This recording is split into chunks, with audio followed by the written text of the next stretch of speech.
Très bien, on va donc voir un petit exercice de tableau des antériorités. On va voir comment le compléter. Donc ici, on a le petit énoncé. B a pour antériorité AD, C a pour antériorité B, E a pour antériorité D et C. Et ici, j'ai récapitulé la durée des tâches. Donc le tableau, il se présente comme ça. Pour faire A, il faut faire d'autres tâches qu'on va compléter. Pour faire B, il faut faire, et ainsi de suite. On le lit comme ça.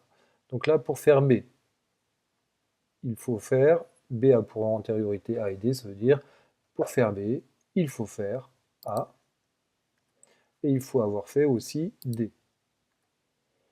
Pour faire C, il faut avoir fait B. Pour faire E, il faut avoir fait D et C. Pour faire E, il faut avoir fait D et C.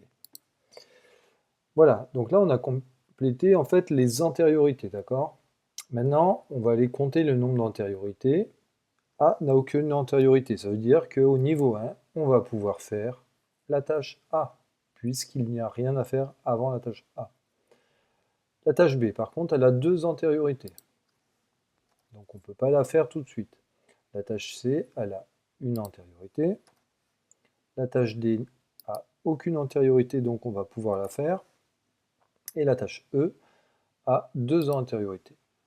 Voilà. Donc on peut regarder ici sur le classement des niveaux, on fait un petit tableau ici récapitulatif. Et puis on peut voir que dans un premier temps, on peut faire A et D. Hop, A et D. Parce que ces deux tâches n'ont aucune antériorité. Elles n'ont aucun travaux. Par exemple, si c'est des travaux, il n'y a aucun travaux à faire avant A et D. Donc maintenant, une fois qu'on a fait A et D, ce qu'on va faire, c'est qu'on va simuler effectivement dans le tableau qu'on a fait les tâches A et D. Si c'était de la maçonnerie, par exemple, ça pourrait être le terrassement et les fondations de la maison. Donc A et D sont faites, donc on peut les barrer. Maintenant, on reprend notre récapitulatif et on recompte à nouveau les tâches. Alors ici, A, on n'a plus besoin de compter les antériorités, puisque de toute façon, A, ça a été fait. En revanche, B, il y avait deux antériorités, maintenant il n'y en a plus, d'accord, parce que ici, on voit qu'elles ont été barrées. Ça veut dire qu'il n'y a plus aucune antériorité, elles peuvent être faites. Donc, 0. C avait une antériorité, et elle en a toujours une. D a aucune antériorité, ben, on l'a déjà faite, donc on n'a pas besoin de s'en occuper. Et E, qui avait deux antériorités, en a plus qu'une. D'accord? Donc par exemple, C avait une antériorité qui était B. B n'a pas été fait, donc il y a toujours une antériorité. E qui avait deux antériorités, C et D. D a été fait, la tâche D a été faite au premier niveau, donc il n'y a plus qu'une antériorité.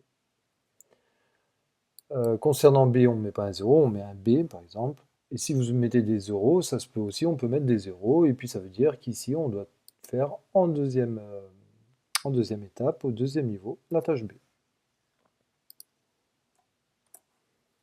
Voilà.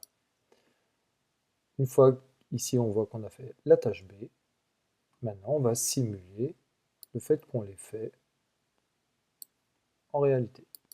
Donc on fait la tâche B et on reprend, on recompte les tâches qui n'ont pas été faites, on recompte les antériorités. C avait une antériorité, elle n'en a plus, donc on peut la faire au niveau 3.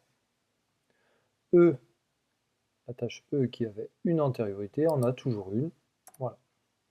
Donc on voit au niveau 3 qu'on va faire la tâche C. Alors je vais regarder l'antériorité de la tâche C, elle a pour antériorité B. Donc je vais la mettre tout de suite à côté de B, c'est pas plus mal. Ensuite, je simule pareil que tout à l'heure, je fais la tâche C,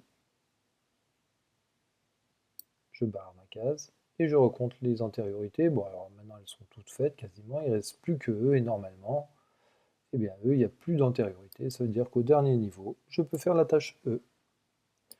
Voilà, la tâche E, alors elle a pour antériorité, elle avait D et C pour antériorité, donc c'est D, donc la E, je vais la placer ici, ce sera mieux que là, vous comprendrez pourquoi. ici ou même ici. Donc je place la tâche E. Donc on va pouvoir tracer les petites antériorités, ça va nous aider pour la suite. Donc on sait que B a pour antériorité A et D. Donc B est dépendant de A et D. Je vais essayer de le faire un peu mieux quand même. Un petit trait. On sait que C a pour antériorité B. Je vais mettre un petit lien en fait, d'accord. Et on sait que E a pour antériorité C et D. Et donc, voilà, c'est mieux s'il est placé en bas. J'ai regardé juste avant. Si le E avait eu pour antériorité, par exemple, A et C, j'aurais placé le E par ici, ça aurait été un peu mieux, on serait plus près du A. Voilà. Je peux tout à fait aussi mettre mon A ici et mon D là-haut, ça revient au même.